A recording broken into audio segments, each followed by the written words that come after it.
นั่นแหละเอาไว้นะฮอดครึ่งแรกครับพี่น้องครับตาดแรก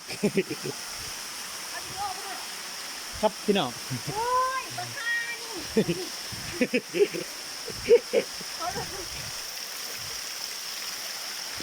โคตรกระดิ่งโคตรเลย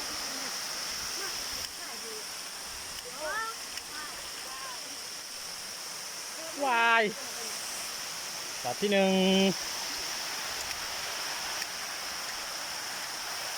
ลงทุกข์อ่ะ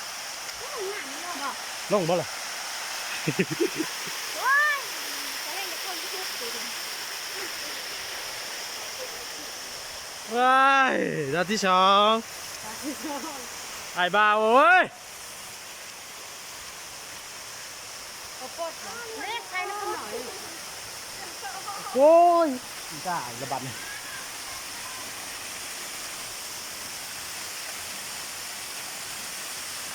ขึ้นก้อนขึ้นก้อน เอาไว้นี่นะ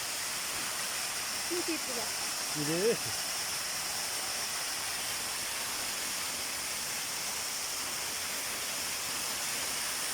บ้านเฮาเนาะนี่กะ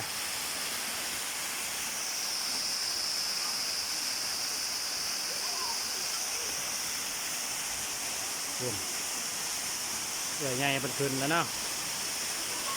เฮาขึ้นน้ำลังบัดนี่เขาเอิ้นมาตาเกาะกบเนาะเป็นทำกบ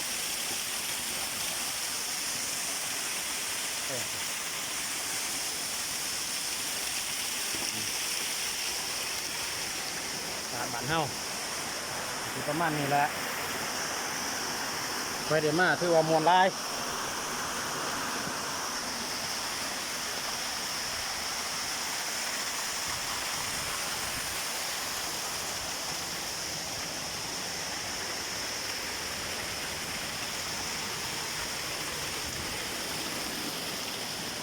โอ้ยนี่มันเจือนลง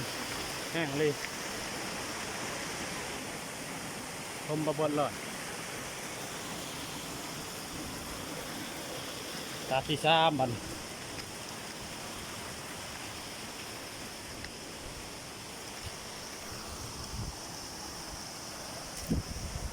ยกอย่าตก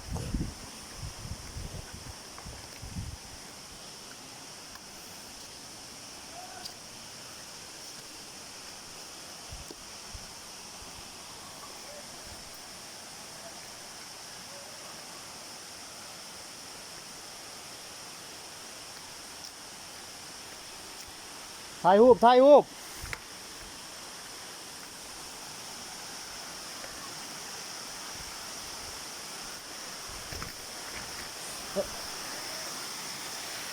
มาถ่ายรูปวะ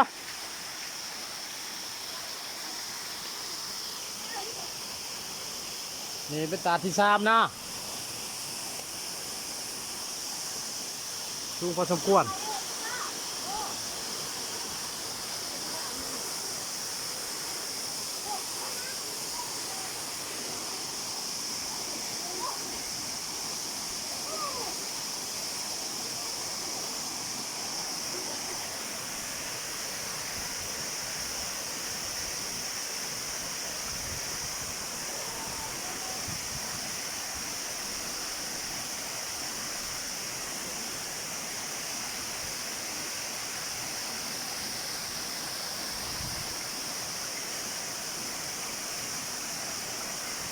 แมนบ่ในหันฮะ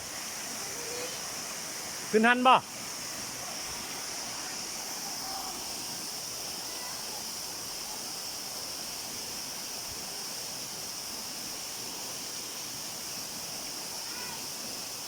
เลี้ยงมันไม่ทั้งพี่กันจะมาไปทางไหน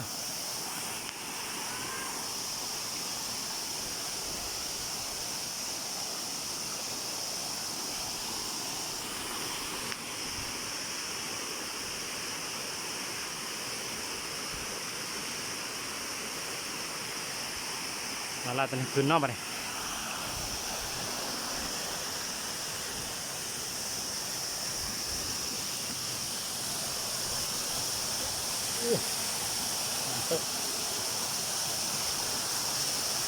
ลื่นพี่น้องลื่น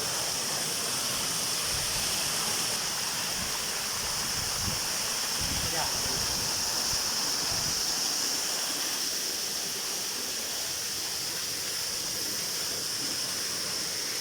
เป็นมุมแคบเนาะเออ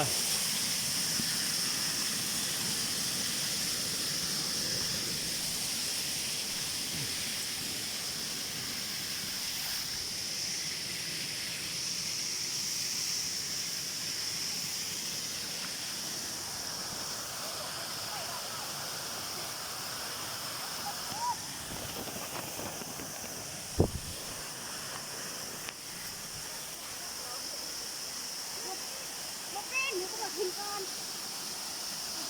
เอาไว้มาเลย มันเจือนลงหมดเนาะ เออ ลื่นเลยนะฮะ เอาเตรียมก่อนเอาหนึ่ง ติดคลิป